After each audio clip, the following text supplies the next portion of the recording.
Hello everyone, this is Satish, Assistant Professor of English.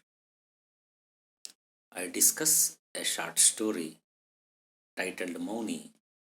It is written by U.R. Ananthamurthy.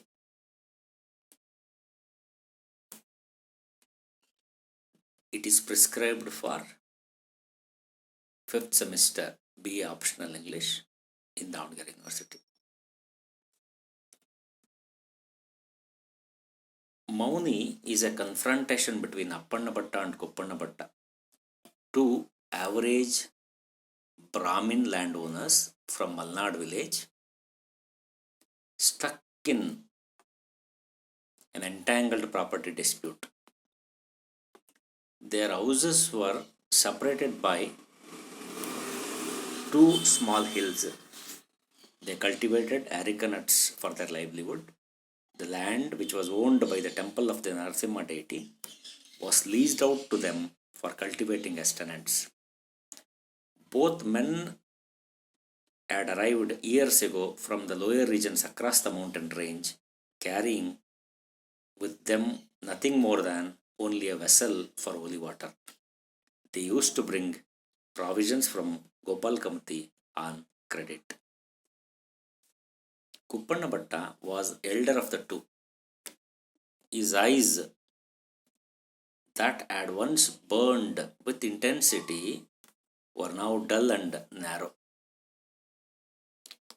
He would rarely open his mouth when it was to snap at someone. There were plaintive stains on his dhoti and on the cloth around his upper body. The stains, like the debts he had accumulated over the years, were indelible. He used to retort sharply at his adversary, but lately, even if someone came with the intent of picking a fight, he would quietly walk away. Appannabhatta, on the other hand, was a popular person. He talked smoothly. He was well liked by one and all. He had done well with his areca nut and paddy cultivation. His house looked prosperous. He would treat everyone with a cup of coffee. Appannabhatta is talkative, practical, and therefore more successful in life. Whereas Kuppannabhatta is silent, an introvert, and impractical. At the end, the practical one wins the battle in a worldly sense. Towards the end, there is a dramatic confrontation between the two characters. Appannabhatta, through his silence, defeats Appannabhatta. Sorry, it is Kuppannabhatta.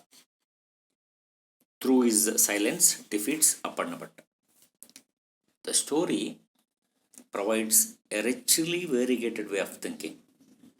It enables the reader to read it in many contexts, ranging from feudal land relations to globalization. The characters are not merely in dialogue with the other, but they are also in dialogue with themselves. Kuppannabhatta and Appannabhatta are custodians of a monastery's property. They face several challenges while confronting people of their community. The theme of the story may be like it is a story of hatredness between the two people who earned a little money and a lot of hate for each other in a span of 30 years. It suggests how painful can the circumstances go on in enmity. It deals with the themes of jealousy, intolerance, and ego.